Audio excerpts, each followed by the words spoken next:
wabarakatuh. Perkenalkan, nama saya Muhammad Lutfi Al-Akbar dari Universitas Hasyim Asy'ari, jurusan Teknik Mesin. Di sini saya akan menjelaskan tentang plaster mold casting. Nah, sebelum saya menjelaskan tentang plaster mold casting, di sini saya akan menjelaskan yang pertama, yaitu pengecoran. Pengecoran yakni membuat komponen dengan cara menuangkan bahan yang dicairkan ke dalam cetakan. Bahan yang diisi dapat berupa metal maupun non-metal.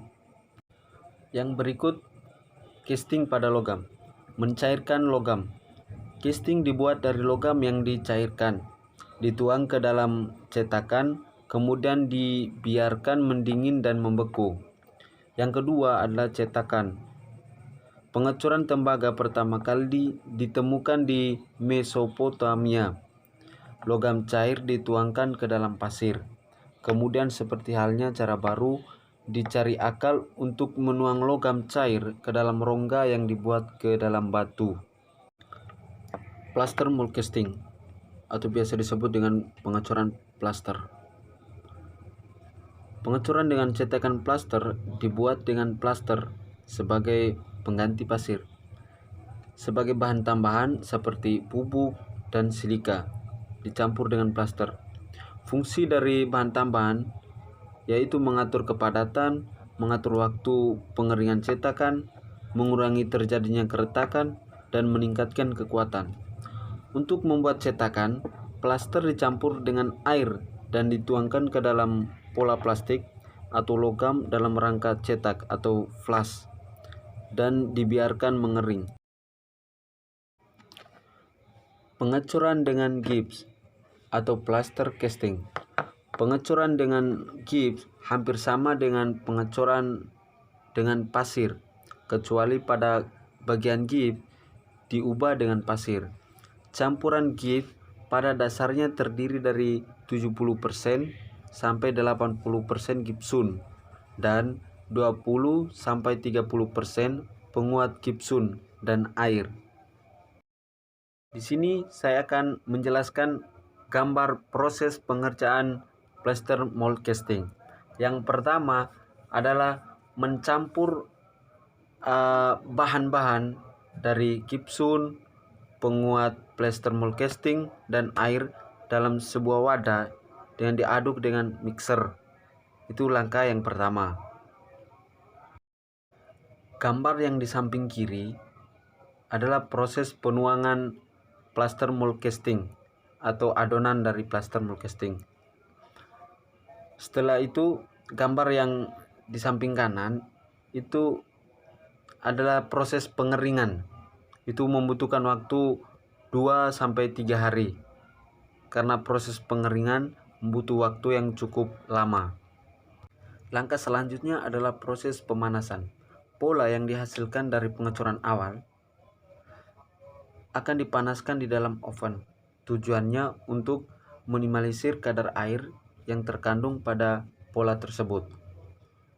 Ketika pola mengandung banyak air, maka hasil proses pengecoran akhir akan terpengaruh. Ketika gips digunakan dan pecah, maka gips tersebut tidak dapat diperbaiki dengan mudah. Pengecoran dengan gips ini normalnya digunakan untuk logam, non-logam seperti aluminium, seng, dan tembaga. Gips ini tidak dapat digunakan untuk melapisi bahan-bahan dari belerang, karena sulfur dalam gipsum secara perlahan bereaksi dengan besi. Kelemahan plaster mold casting. Yang pertama adalah perawatan cetakan plaster sulit, sehingga jarang digunakan untuk produksi tinggi. Yang kedua adalah kekuatan cetakan akan berkurang bila terlalu kering. Yang ketiga, bila cetakan tidak kering, beruap, lembab akan merusak hasil coran. Yang keempat adalah permeabilitas cetakan rendah, sehingga uap sulit keluar dari rongga cetak.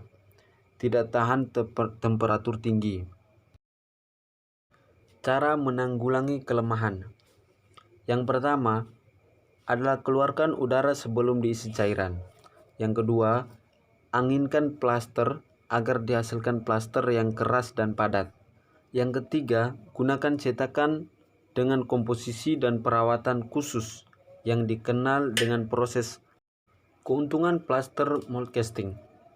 Yang pertama adalah permukaan akhir yang baik, dimensi akurat, mampu membuat bagian coran yang tipis. Pengecoran dengan cetakan plaster digunakan untuk logam dengan titik lebur rendah seperti aluminium, magnesium, dan paduan tembaga.